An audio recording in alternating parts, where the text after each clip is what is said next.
Which row describes the membranes surrounding each cell structure?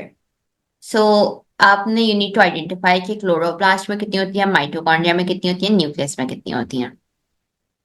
वैसे answer D होगा. D होगा. Hera, do you agree? E. Excellent. ठीक है. अच्छा, अब इसमें थोड़ी सी. Yes, ma'am. ठीक है, perfect. Number 2. The mean width of mitochondria in an electron micrograph is 6 millimeters. ठीक है. So, is this an actual length or the image length? Image length. Image line. ठीक है. The magnification of the electron micrograph, आपको magnification दी हुई है, you have the other length, you need to find out the actual mean width. तो जल्दी से इसको calculate करके बताएं. I hope you are aware of the formula. Magnification is image over actual. ठीक है. इसको प्लेस करें, कैलकुलेटर में डालें, आंसर बताएं. That is B. बी. चलें, ठीक है. 3 का बताएं. 3 is which sequence shows the correct order of some of the stages in the production and secretion of an enzyme. ये this is a very important question. इसके हो सकता है कभी एंजाइम दे देते हैं, कभी कोई और एंटीबॉडी दे देते हैं, तो आपको पता होनी चाहिए कि इसके क्या होंगे. तो पहले प्रोडक्शन कौन करवाएगा? एंजाइम बाय नेचर क्या होता है? Proteinaceous. प्रोटीन नेचर होता है. प्रोटीन्स को कौन सिंथेसाइज करता है? Ribosome. ठीक है. और फिर उसके बाद राइबोसोम के बाद वो किधर जाता है? वही rough endoplasmic reticulum पे. एंड इवेंचुअली सिक्रीशन आपकी गोल्जी बॉडी से होती है. So this should be C. ठीक है. ठीक है. अच्छा जी. Number 4. Different antibiotics function in different ways. Ideally, the antibiotic kills the bacteria but does not harm the infected human. One type of antibiotic, tetracycline, can affect the way in which human mitochondria function. What explains the effect of tetracycline on human mitochondria? So you have number 1, the antibiotic prevents the synthesis of peptidoglycan cell walls. It prevents the synthesis of linear DNA. The antibiotic prevents translation by binding to 70S ribosomes. इसको carefully बताइएगा. सिर्फ इसमें, अच्छा मैं आपको एक hint देती हूँ, इसमें सिर्फ एक चीज ही करेक्ट है. सिर्फ एक ही इफेक्ट जो है इनमें से करेक्ट है. So it should be either C और D. Miss, that would be D why? because you're having 70S ribosomes mitochondria. Because ये माइटोकॉन्ड्रिया है and this is 70S ribosomes. उसने अफेक्ट ही माइटोकॉन्ड्रिया को किया. माइटोकॉन्ड्रिया में 70S राइबोसोम्स होते हैं. So your answer is D. Clever. 5. A prokaryotic cell is 5 micrometers in length. A virus particle is 300 nanometers in length. How many times larger is a prokaryotic cell compared to the virus particle? How are you going to convert it? इसको पहले तो आप same वो कर लें. I think same unit कर लें, या अगर सेम यूनिट के बगैर भी if you can tell then ठीक है, बता दें.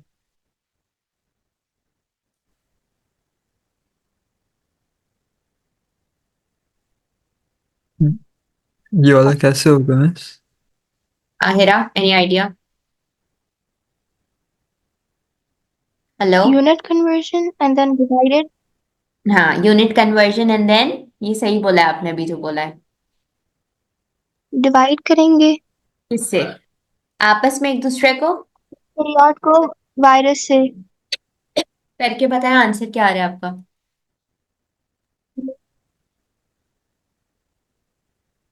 भैया calculator, I can't find it. पता नहीं कहाँ रहती है. मैं मुझे आप लोग करके बता दें.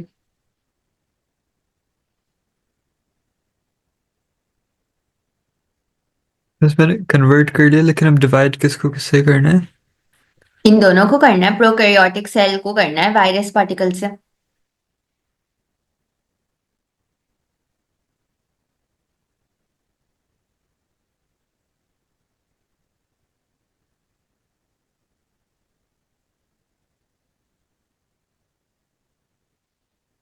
Miss 17 आ रहा है. 17 आ रहा है. चलें, परफेक्ट. अरे बाप का आ गया. जी मेरा भी 17 आ गया. ठीक है, परफेक्ट. यूनिट्स हमेशा सेम कर लीजिएगा. इनके यूनिट्स आप कभी डिफरेंट उसमें मत इक्वेट करवा दीजिएगा. ठीक है। 6. A student carries out a semi-quantitative test with Benedict solution. Which statement about this procedure is correct?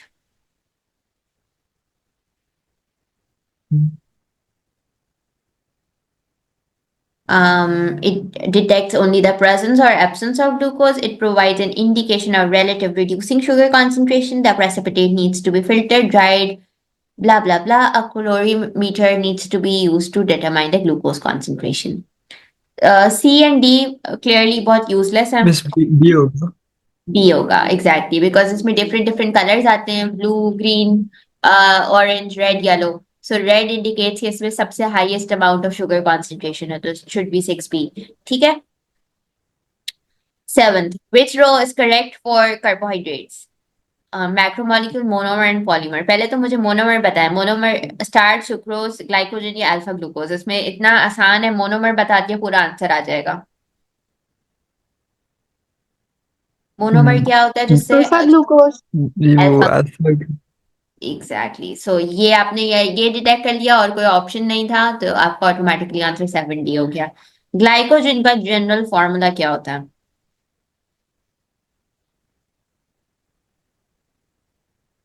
Glycogen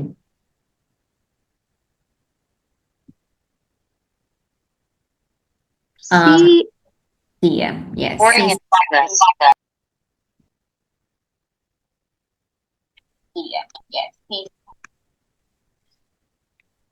अरे भी आप थे जी मिस मैं दूसरे डिवाइस से आया हूँ. ठीक है सो विच रो हाँ इसका आंसर शुड बी C अच्छा जी okay chitin is a structural polysaccharide found in the hard outer shells of animals such as crabs. Chitin is made of chains of amino acid that contain NH groups. The diagram shows two sugars in the chain of a chitin molecule. Which polysaccharide is most like chitin? ये तो बहुत आसान है आप लोगों ने इस तरीके के स्ट्रक्चर्स देखे हैं फॉर डाइसैक्राइड्स एंड फॉर पॉलीसैक्राइड्स सो कौन जो है वो सबसे ज्यादा लिंक कर रहा है बहुत आपको उन्होंने इजी एग्जांपल दी हुई है इसकी लाइक चिटिन तो आपको फौरन दिमाग में आना चाहिए chitin structural miss cellulose. Cellulose excellent 4 fatty acid and their formulas are listed which fatty acids are saturated में do you have single bond or double bond Single bond. Saturated.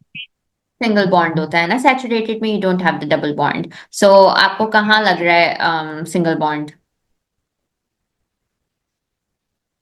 आपको इतना सामने वाजे दिया ए बिकॉज ए में आपको you can't see the double bond so it's a अच्छा which molecules contain the smallest number of hydrogen atoms अच्छा अब at this point if you don't remember कि ग्लाइसिन वैसे हमने पिछले वीक डिस्कस किया था नहीं भी याद तब भी खैर है ये वाला एट दिस पॉइंट मैं आपको बता देती हूँ बट आपको पता होना चाहिए कि I think it should be an amino acid in which the R group is H. And मुझे अमाइनो एसिड का वो बताएं अमाइनो एसिड का बेसिक जो हम फॉर्मूला बनाते हैं वो बताएं मुझे मिस वो NH2 NH3. NH2 CHR और COO COH. तो इसमें how many hydrogens do you have R को हटा के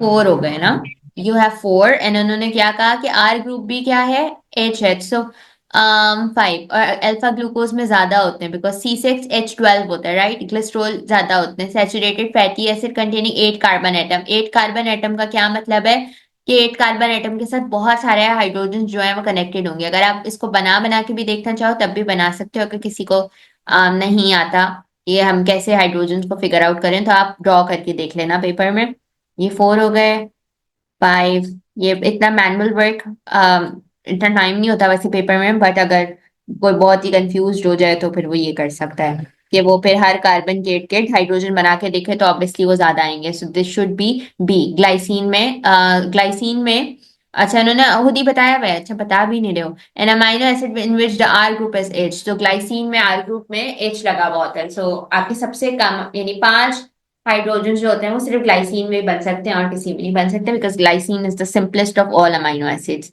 अच्छा जी 12 The diagram shows sucrose and sucralose. दो दिए हुए हैं आपको. The enzyme sucrase breaks down sucrose but cannot break down sucralose. Four students were asked to suggest why sucrase can break down sucrose but not sucralose. Three of the students gave correct suggestions. Which suggestion cannot be correct? So तीन इसमें से सही है. उन्होंने कहा एक बताओ कौन सी गलत है. The chloride atoms cause fewer temporary hydrogen bonds between sucralose and the active site of sucrase. The chloride atom cannot cause an induced fit, so sucralose does not enter the active site of sucrase. The chlorine atoms of the modified fructose cannot bind. अच्छा ठीक है, ये तो बहुत आसान है. इसमें से एक जो है वो इनकरेक्ट है. 12 should be.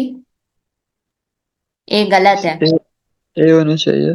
Change the shape of the sucralose molecule, so it is not the same shape as the active site of sucrase. This is incorrect. How is this incorrect? क्यों? बताओ, आपने ये कैसे निकाला? मुझे लग रहा था. लग रहा था. अरे ऐसे करोगे पेपर लग रहा था मुझे तो मैंने ये कर दिया. रीजन बताएं मुझे. क्योंकि Cl atoms नहीं चेंज कर सकते शेप. आपको कैसे पता? अच्छा तो गलत है. ए आंसर तो आपका सही है, बट आपको कैसे पता ए है? यही रीजनिंग थी कि Cl atoms नहीं चेंज कर सकता. हिरा, आपकी कोई रीजनिंग होगी इसमें? Miss, no. सुक्रेज और सुक्रेलोज आपको दो मॉलिक्यूल्स दिए हुए हैं, और उसने कहा है कि एंजाइम सुक्रेज जो है वो ब्रेक डाउन करता है सुक्रोज को, बट वो ब्रेक डाउन नहीं कर सकता किसको? सुक्रेलोज को. तो सुक्रेज सिर्फ इस पे काम कर रहा है, इस पे नहीं कर रहा. Four students were asked to suggest why sucrase can break down sucrose but not sucralose. Sucrase जो है वो उसको क्यों नहीं ब्रेक कर सकता, इसको क्यों कर रहा है और इसको क्यों नहीं कर रहा? The chloride atoms change the shape of sucralose molecule, so it is not the same shape as the active site of sucrase. तो ये बात तो इसकी करेक्ट नहीं हो सकती ना कि क्लोराइड एटम्स कैसे उसका पूरा मॉलिक्यूल का शेप चेंज कर रहे हैं. Either way the molecule is of same shape. ये देखो मॉलिक्यूल्स तो दोनों सेम है.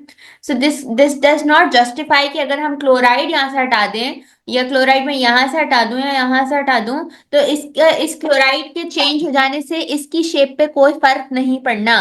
Because you need to practically look at the picture कि चाहे ये हो या ये हो, शेप तो दोनों का सेम था. यहाँ पर ये 6 साइडेड है, वहां पे ये भी 6 साइडेड है, और ये 5 साइडेड है और ये 5 साइडेड है, despite having chloride in the original molecule. तो इसका मतलब है कि कोई और रीजन है. सो ये एडअप नहीं हो पा रहा कि अगर मैं क्लोराइड एटम्स की वजह से उसका मॉलिक्यूल चेंज हो रहा है. मॉलिक्यूल का शेप तो सेम है.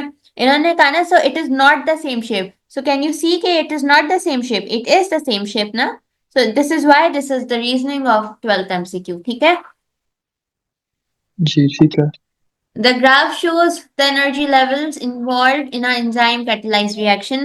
Substrate molecules X and Y combine to give product Z. X and Y ने दिया है आपको combined Z. Which arrow shows the reduction in activation energy? ये तो activation energy ना आई तो फिर क्या आया? Reduction का और reactive? B. B. B क्यों है इसका आंसर?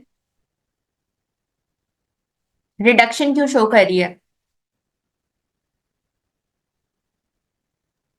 वो ग्रेडियंट लोअर हो रहा है ना इसलिए. Gradient over हो रहा है. आपने बोल्ट्जमैन पढ़ लिया है? जी कॉलेज में पढ़ लिया.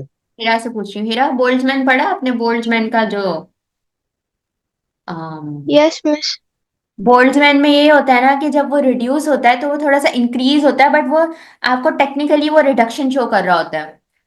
10 डिग्रीज वो बढ़ तो जाता है, बट उसमें आपको लगता है कि वो ग्राफ जो है वो स्लाइटली इंक्रीज करा है.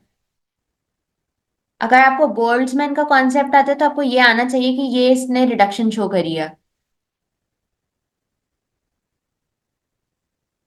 Yes, Miss. Which roles of the cell surface membrane result from the properties of phospholipids?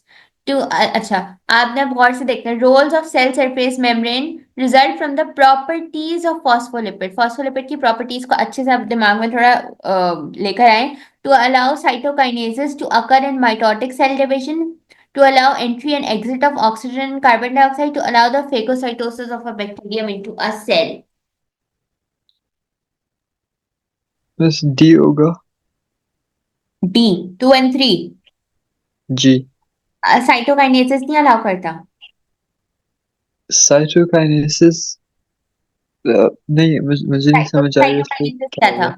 Cytokinesis बताओ क्या था? वो सबसे आखिरी स्टेज था माइटोसिस में, जिसमें क्या होता है?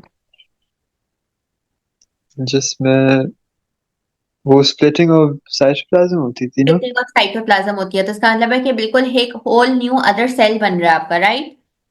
जी। तो जब होल न्यू अदर सेल बनता है आपका, तो उसमें आपकी फॉस्फोलिपिड भी तो सेपरेट होगी। हाँ होगी। साइटोप्लाज्म अलग हुआ तो फॉर श्योर आपकी फॉस्फोलिपिड भी तो सेल की दूसरी बन गई ना, या स्प्लिट हो गई या सेपरेट हो गई।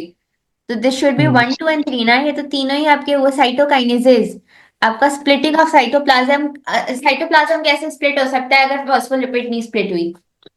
अच्छा, ठीक है। Okay. Which factors can be changed to affect the rate of facilitated diffusion across a cell surface membrane? Which factors can be changed to affect the rate of facilitated diffusion across a cell surface membrane? The surface area, the concentration gradient, the number of specific protein channels. Miss all of them. All of them. Excellent. ठीक है, 16th, if we move to 16, 16 थोड़ा सा मुश्किल हो सकता है, इतना नहीं है।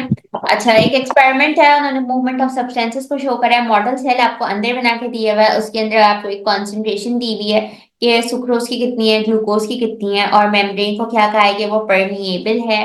सोल्यूशन में कितना है, जो बाहर आउटर सोल्यूशन है वो 0.01 है, 0. दोनों की कॉन्सेंट्रेशन 0.01 है।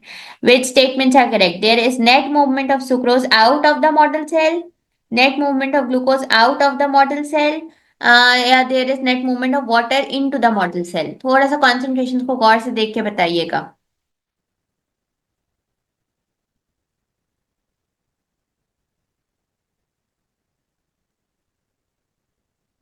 Net movement of sucrose out of model cell होगी? होगी। क्यों होगी? नहीं, एक सेकंड, नहीं होगी। नहीं होगी। कौन से? नहीं होगी। आपका मूवमेंट तो वाटर की होनी चाहिए ना। जी। वाटर आपका जो है वो हाँ, net movement of water into the model cell होनी चाहिए। वाई? बिकॉज बाहर की कंसंट्रेशन कम है। तो सुक्रोज की मूवमेंट नहीं होनी चाहिए। Net movement of glucose out of model cell होगी। क्यों होगी? क्योंकि ग्लूकोज और वाटर एक साथ ट्रैवल करते हैं। हम्म, सही है। ठीक है, सो इसका answer should be B. D. नहीं, हाँ डी। 2 and 3 आर करेक्ट ना। नेट मूवमेंट ऑफ सुक्रोज तो नहीं हो सकती। जी जी सुक्रोज जी। बहुत बड़ा मॉलिक्यूल होता है। अगर आपको और नहीं समझ आए रीजनिंग, तो आप ये मेंशन करो that it's membrane is permeable, but sucrose क्या है आपका? डाइसेक्राइड है। डाइसेक्राइड की मूवमेंट नहीं हो सकती। डाइसेक्राइड बड़ा मॉलिक्यूल होता है, उसके लिए तो प्रॉपर आपको मैकेनिज्म की जरूरत है। So this is a disaccharide. Monosaccharide है। मोनोसेक्राइड तो मूव कर सकता है ना इजीली डिफ्यूजन के। जी। तो अगर हम डिफ्यूजन का भी प्रोसेस यहाँ पे लेकर आए तो डिफ्यूजन इजीली हो जाएगी। ग्लूकोज की वाटर ऑस्मोसिस के थ्रू चला जाएगा, बट सुक्रोज इतना बड़ा मॉलिक्यूल है, डाइसेक्राइड है, कैसे जाएगा? सही है। 17th, human chromosomes have different parts. Some parts are more numerous than others. Which parts are listed in order from most numerous to least numerous in a human white blood cell? White blood cell में क्या चीजें सबसे ज्यादा होती हैं? बस ये वाला मैंने रिवाइज नहीं किया सही से। हेरा, कोई आइडिया? डीएनए मॉलिक्यूल ज्यादा होते हैं। क्या ज्यादा होते हैं? डीएनए कम या ज्यादा होते डीएनए कम क्यों होगा? आप तो दोनों ही बोल दिए कि डीएनए कम या ज्यादा होगा, कम या ज्यादा होगा। डीएनए एक बताए ना, डीएनए कम होगा या ज्यादा होगा? व्हाइट ब्लड सेल्स का कोई काम है डीएनए रेप्लिकेशन या व्हाइट ब्लड सेल्स का आप खुद बताएं कोई काम है कि वो डीएनए मॉलिक्यूल्स के अंदर बहुत ज्यादा हो। व्हाइट ब्लड सेल्स का काम क्या होता है?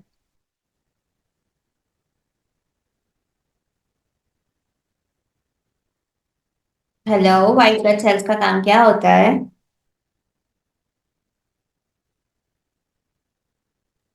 इसको एंटीजेंस को रोकना। White blood cells are responsible for protection of your body, और उसके बाद जब कोई इन्फेक्शन को वो कॉम्बैट कर लेते हैं तो उसके बाद वो खुद ही पस बन के खत्म हो जाते हैं, राइट? न्यूट्रोफिल्स के बारे में आपने यही पढ़ा है ना कि वो खुद ही खत्म हो जाते हैं। तो डीएनए मॉलिक्यूल तो लीस्ट होना चाहिए, राइट?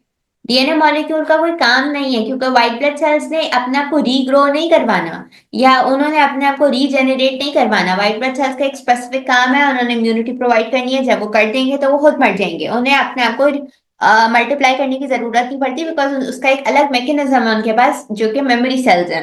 सो मेमोरी सेल्स को हम अलग क्लासिफाई करेंगे eight this point. So DNA molecule इसके पास सबसे कम होना चाहिए। ये बात समझ आई? जी मैम। लेकिन जो उनके पास जितना डीएनए होगा उसमें उनके पास हिस्टोन प्रोटीन सबसे ज्यादा होने चाहिए। क्यों ज्यादा होने चाहिए? बिकॉज जितना है उसको तो सस्टेन करवाना है ना। बट डीएनए मॉलिक्यूल्स कम होंगे कि रेप्लिकेशन नहीं करवानी, लेकिन हिस्टोन प्रोटीन्स होंगे कि जितने हैं उसको सपोर्ट करना है। सो ऑटोमेटिकली आपका आंसर सी बन गया। अगर आप हिस्टोन प्रोटीन और टेलोमियर पे भी ना पहुंचती एंड आप इसको फिगर आउट करती कि डीएनए मॉलिक्यूल क्यों कम होगा, बिकॉज इसने अपने आप को माइटोटिक सेल डिवीजन में, यानी मेच्योर व्हाइट ब्लड सेल ने अपने आप को माइटोटिक सेल डिवीजन में नहीं डालना, उसके लिए उसकी मेमोरी सेल्स की अलग क्लोनिंग होती है। तो डीएनए मॉलिक्यूल ऑटोमेटिकली सबसे कम है, तो आपका ऑप्शन सी हो जाता।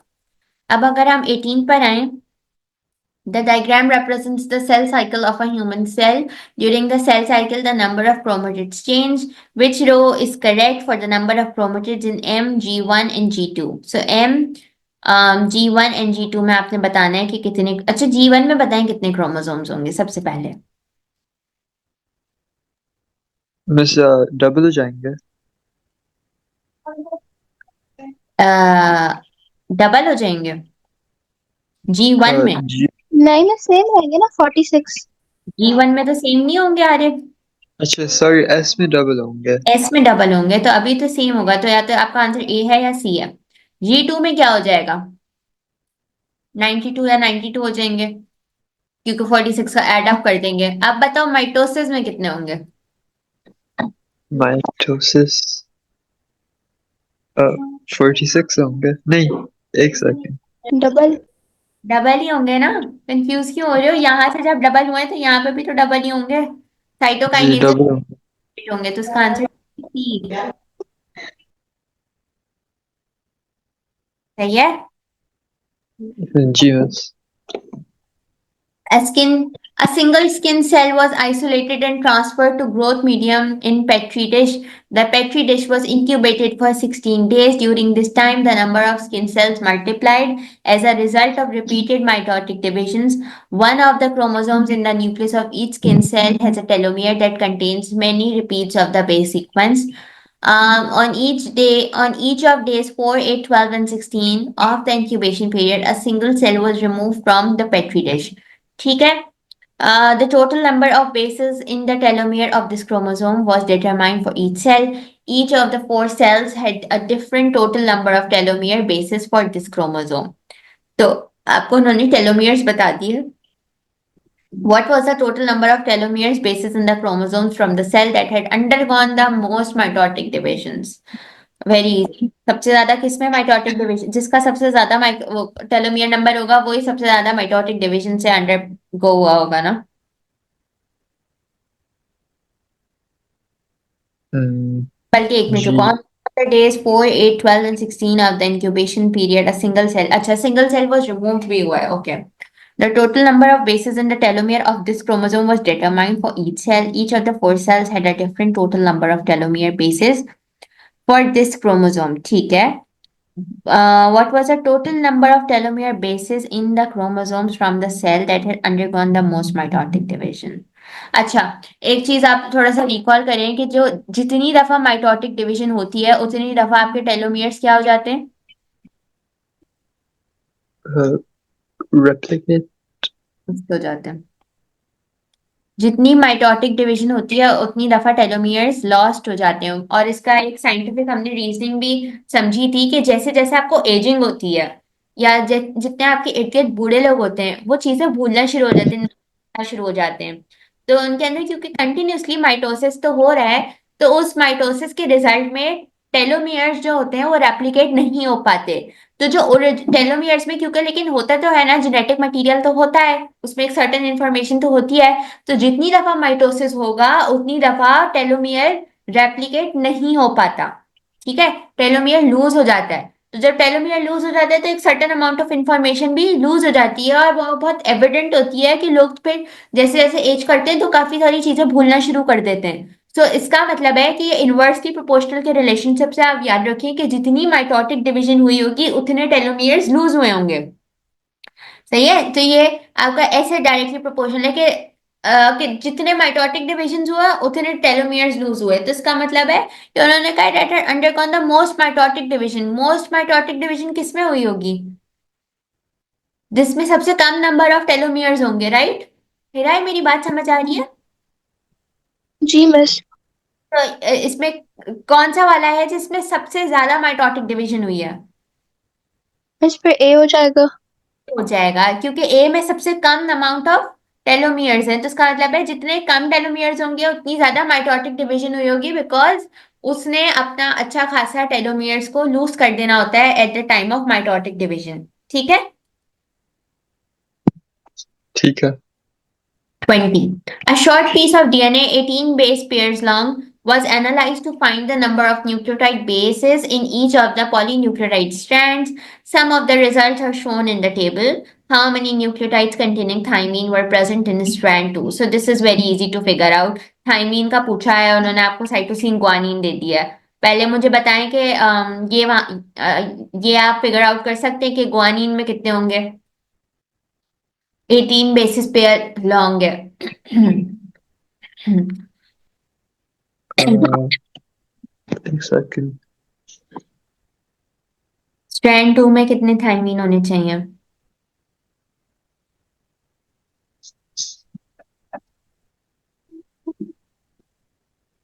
बस 11 होनी चाहिए। स्ट्रैंड 2 में थायमीन 11 होने चाहिए। 11 तो ऑप्शन में नहीं है। ओह एक सेकंड। मिस 2 होगा। कैसे। मिस 7 + 4 + 5 का जो टोटल आएगा उसको हम सब्ट्रैक्ट करेंगे 18 से, तो हमें थायमीन का आ जाएगा। एग्जैक्टली। आरिफ समझ आया। जी अब समझ आया, मैंने गलत कैलकुलेशन की थी। The diagram shows a strand of DNA and mRNA during transcription. Which row correctly identifies 1, 2 and 3? आसान से है, बताएं। 1 क्या है। Miss pyridine. ठीक है, और 2 क्या है। Two purine. 2 2 two ribo sugar. Ribose अच्छा। शुगर है। साइटोसिन हाँ और ग्वानिन के बीच में कितने बॉन्ड्स होते हैं हाइड्रोजन के। 3 या 2। 2 होते हैं। 3 हाइड्रोजन बॉन्ड्स होते हैं। ये होते हैं exactly, so this should B D. 2 किसके बीच में होते हैं। वो एटी के। एडेनाइन में होते हैं। Adenine और thymine के बीच में। Two students were discussing the involvement of DNA and RNA in transcription and translation. Student 1 always stated correct facts. Student 2 gave further information which was sometimes correct. Correct facts given by student 1, उसने सारे correct दिए हैं। Further information उसने दिया है। Which further information given by student 2 is correct? So आपने 1, 2, 3, 4 में से figure out करना है कि क्या फर्दर इंफॉर्मेशन स्टूडेंट 2 ने करेक्ट दिया। इन्होंने कहा a length of mRNA is 747 nucleotides, including stop and start codons. This mRNA can produce a polypeptide that is 249 amino acids long. 746 nucleotides हैं जिससे 249 amino acids बन रहे हैं।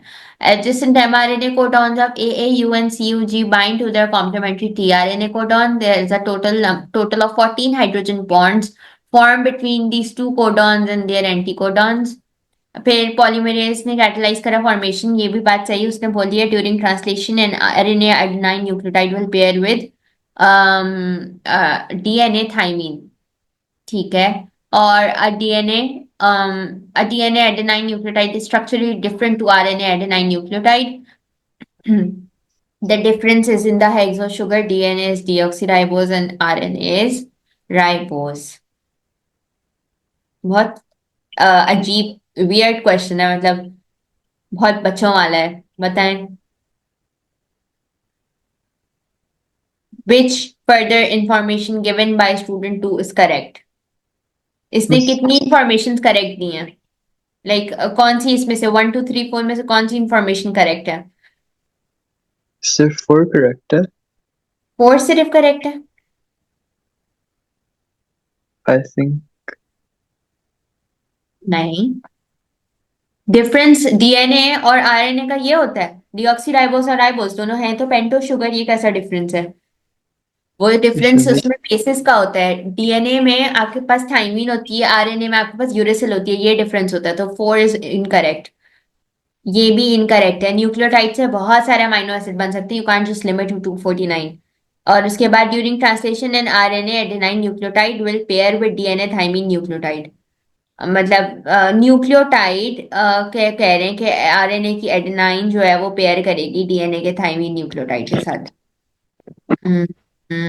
RNA polymerase catalyze the formation of mRNA from the template strands of DNA.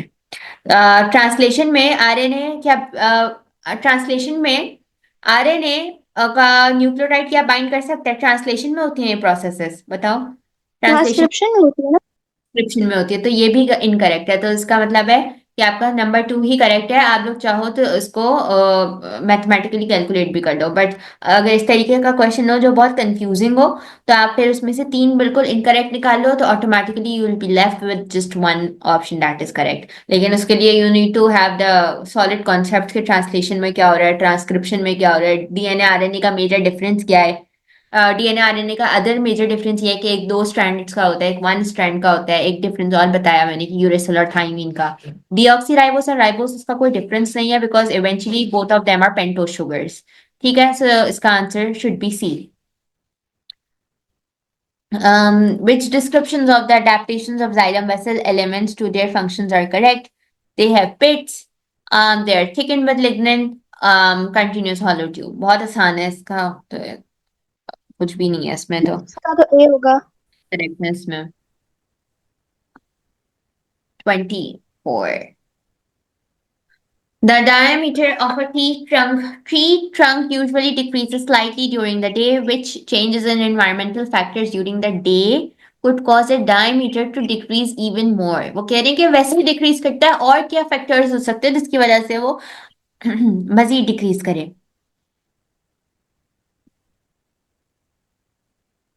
this increased wind speed or light intensity। Exactly, B humidity, होगा। B होगा क्योंकि humidity inversely proportional चलती है। A student wanted to find out the rate of transpiration using a potentiometer as shown. The student was told to work out a value for transpiration used using the units DMA. Which measurement should the student need to take? ये potometer देख लो, इसमें देखो उन्होंने आपको एक volume दिया हुआ है, एक मीटर्स हाइट दी हुई है, एक आर दिया हुआ है। आप आपके पास क्या क्या मेजरमेंट्स इसकी होनी चाहिए ताकि आप जो है वो रेट ऑफ ट्रांसपिरेशन निकाल सकें?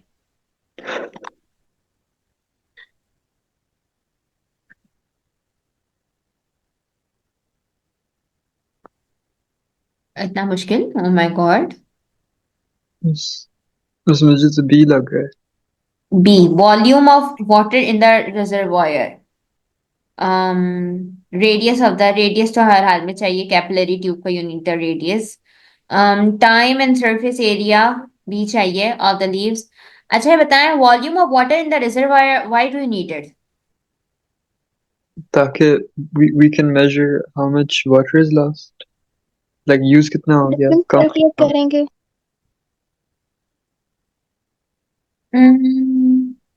हमें, मुझे लगता है let we need air bubble का डिस्टेंस हमें पता होना चाहिए, कितना कितना ट्रैवल करा उसने।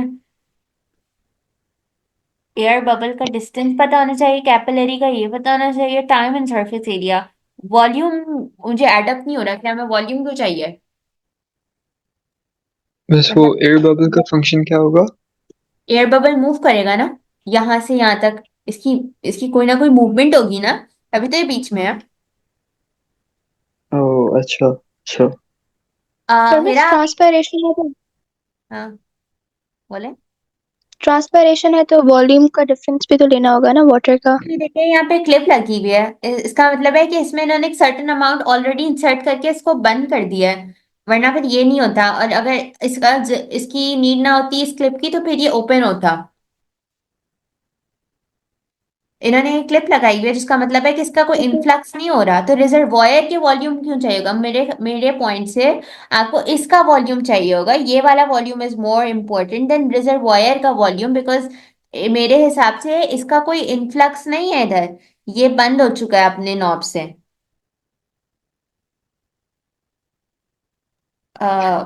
रिजर्वॉयर का जी वॉल्यूम, मैं समझ आ गया।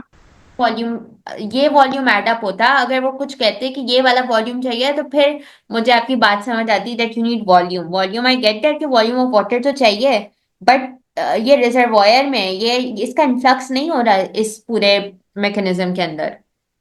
ठीक है। ठीक है। हम्म। और ये डी इसलिए नहीं हो सकता because length of capillary tubing, length हमें इसकी जरूरत नहीं है, हमें इसका रेडियस पता होना चाहिए कि किस हिसाब से ये मूव कर रहा है। अच्छा जी, in plant assimilates such as sucrose are loaded from sucrose cells into sieve tube elements. The assimilates are then transported from source to sink. What is needed to transport sucrose from source cells through phloem tissue to sink cells? हाँ ये तो हमने किया भी था ना last week, इसका P2 किया था शायद, आई थिंक पूरा हमने इसमें एक्सप्लेन किया था क्या क्या होते हैं। What is needed to transport बस sucrose सी होगा इसका। through phloem tissue to sink cells? हमें वाटर पोटेंशियल चाहिए होगा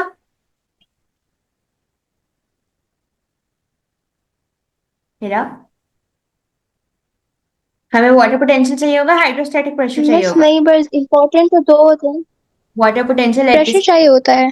हमें हाइड्रोस्टैटिक प्रेशर चाहिए होता है और हमें एटीपी चाहिए होती है, इस पूरे प्रोसेस में आपका एटीपी इन्वॉल्व होता है, so this is C. Water potential जो है वो एक इनिशियल प्रोसेस में आपको चाहिए होता है, ट्रांसपोर्ट में नहीं चाहिए होता। ठीक है, पहले वाटर पोटेंशियल आता है, उसके बाद इमीडिएट नीड आपकी हाइड्रोस्टैटिक प्रेशर की बन जाती है। अच्छा जी, SAN initiates the cardiac cycle. What is the correct order in which the chambers of heart contract? ये तो सही बता दो, इसमें तो ये पेपर बहुत आसान है, इसमें कोई ऐसी मेजर चीज नहीं है। पहले क्या कॉन्ट्रैक्ट करता है? दोनों एट्रिया करते हैं फिर वेंट्रिकल्स करते हैं साथ। एग्जैक्टली। हाँ ये वाला ग्राफ बहुत आएगा, ये हर पेपर में आपको मिलेगा। आई होप इस पॉइंट पे आपको पता हो, हमने लास्ट वीक में बहुत अच्छे से किया है। ये P2 के क्वेश्चंस थे जो आपके P1 में आए हुए हैं। आपको हमने बताया था कि कौन सा, ये वाला मैंने बताया था कि ये कौन सी कॉन्ट्रैक्शन है। आरिफ याद करके बताओ, ये कौन सी कॉन्ट्रैक्शन बताई थी मैंने? बस नहीं याद आ रही। अरे बाबा ऐसा गोल्डफिश भी नहीं होने को कहा था, पिछले हफ्ते की बात है। एट्रियल कॉन्ट्रैक्शन है, ये एट्रियल सिस्टोल है, फिर ये डायस्टोल है, फिर ये वेंट्रिकल्स की सिस्टोल है, और फिर ये डायस्टोल है। तो एट्रियल सिस्टोल किसके बीच में होती है? एवी वेल्व्स के बीच में होती है। तो यहाँ पे जो एवी वेल्व है वो ओपन होनी चाहिए या क्लोज होनी चाहिए? पूरा मैंने डब्बा बना के समझाया था ये वाला, अब इससे ज्यादा तो मैं क्या ही करूंगी। यहाँ से ब्लड फ्लो करेगा एट्रियल सिस्टोल में, तो जो वेल्व है एवी वेल्व उसका क्लोज होना बनता है या ओपन होना बनता है? जब नीचे चला गया ब्लड तो ये क्लोज होगी या बंद होगी? क्लोज क्लोज होगी। होगी। क्लोज होगी, क्योंकि बैक फ्लो हो जाएगा। फिर एक्स पे यहाँ पर आपका वेंट्रिकुलर सिस्टोल हुआ है, तो वेंट्रिकुलर सिस्टोल में आपकी सेमिलूनर वेल्व्स ओपन होंगी या क्लोज हो जाएंगी? ब्लड ने, ओपन हो जाएंगी। हाँ ब्लड ने पूरी बॉडी में जाना है तो आपकी सेमिलूनर वेल्व्स खुल जाएंगी, तो ये ओपन होगी। फिर यहाँ पर आपकी ये वापस जो है, क्योंकि अब ये डायस्टोल की तरफ जा रही है, रिलैक्सेशन की तरफ, तो ये वापस क्लोज होगी और इस पॉइंट पर आके आपकी जो एबी वेल्व्स हैं वो फिर से ओपन होती हैं, क्योंकि दूसरी कॉन्ट्रैक्शन ने शुरू हो जाना होता है। तो दिस शुड बी सी। आरएबीए वाला ग्राफ आप बहुत अच्छे से करें, इसमें कोई मिस्टेक का चांस नहीं है। ये तो हर पेपर में आपको मिलेगा इसका क्वेश्चन, या तो P2 में आएगा या पेपर 1 में आएगा। What can combine with the haem group of haemoglobin molecule?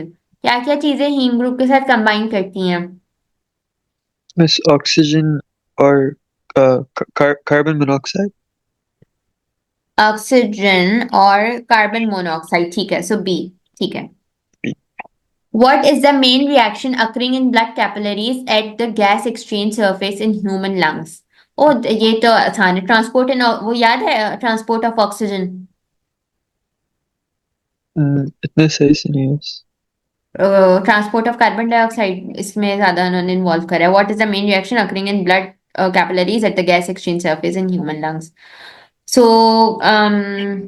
अच्छा, ह्यूमन लंग्स की बात हो रही है, तो हम कहाँ पर जंप करेंगे, कौन सी गैस पर?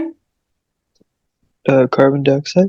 Carbon dioxide. तो कार्बन डाइऑक्साइड या carbon dioxide, carbon dioxide is combined with haemoglobin to form carbon amino haemoglobin. क्या ये प्रोसेस यहाँ होगा?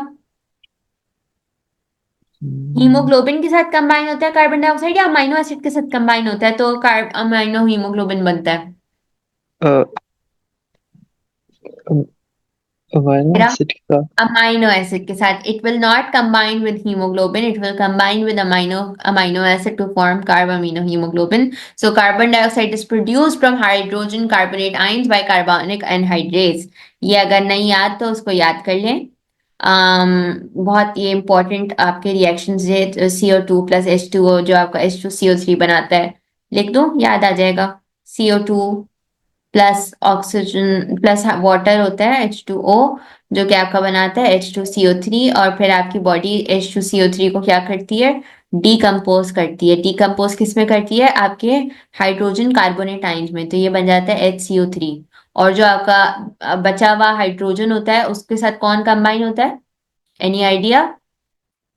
हाइड्रोजन अगर ब्लड में ज्यादा हो जाएगा तो वो तो एसिडिक हो जाएगा आपका blood. Hera, do you have any idea hydrogen किसके साथ कंबाइन होगा? No miss. हाइड्रोजन हीमोग्लोबिन के साथ कंबाइन हो जाता है तो हीमोग्लोबिनिक एसिड बन जाता है, HHB।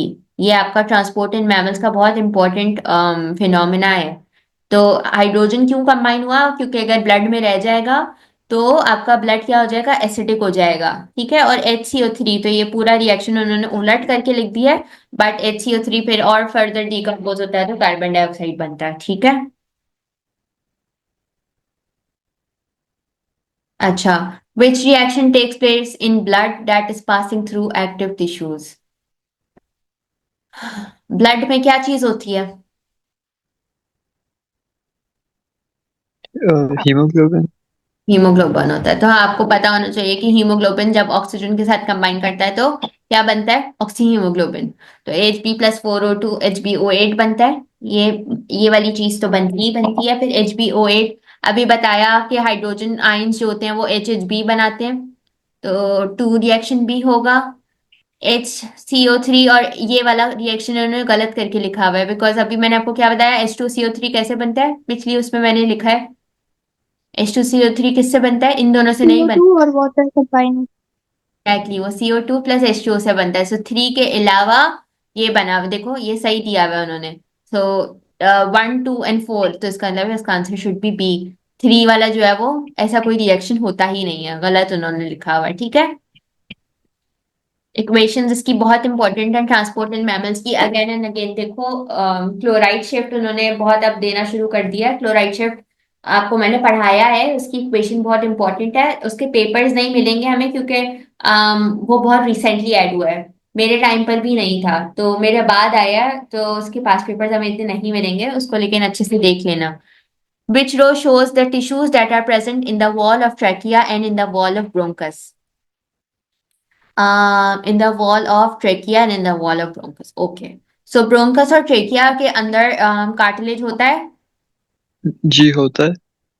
A B C में से आपका कोई आंसर होगा। All right. अच्छा, गॉबलेट सेल्स का फंक्शन याद है? म्यूकस प्रोड्यूस करते हैं, ठीक अच्छा, है। तो ये भी हों फिर। तो जो आपका गॉबलेट सेल्स हैं वो ट्रेकिया और ब्रोंकस दोनों में होने चाहिए, यस, दोनों होने चाहिए। ठीक है, दोनों में होने चाहिए। तो अब आपका ए या सी में से कोई आंसर है, ठीक है। अच्छा जी, स्क्वामस एपिथीलियम जो है वो आपकी ट्रेकिया और ब्रोंकस में होती है या नहीं होती? या स्क्वामस एपिथीलियम आपने किसी और के लिए सुना है?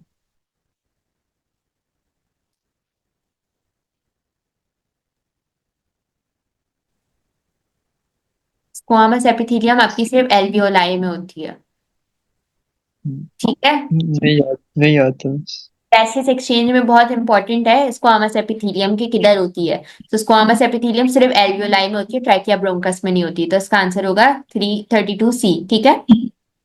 सही है। In some cases, when a person has lung disease, the partial pressure of oxygen in the pulmonary veins is less than the partial pressure of oxygen in the alveoli.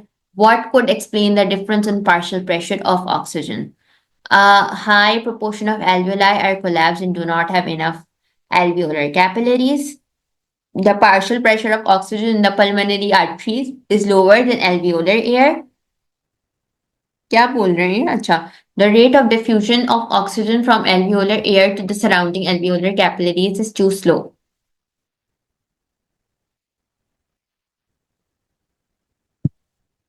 In some cases, the partial pressure of oxygen in the pulmonary veins is less than partial pressure of oxygen in the alveoli.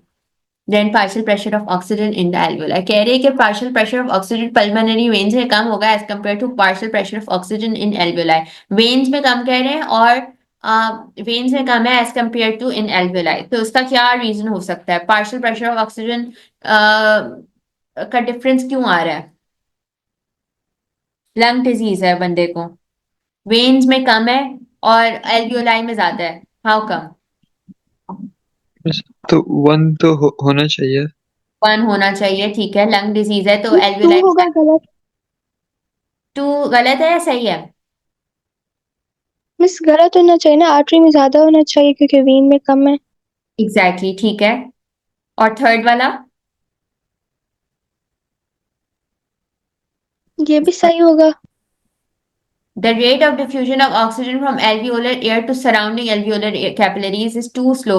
So आपका 1 and 3 सही हो गया ना? 1 and 3 की reasoning सही explain हो रही है।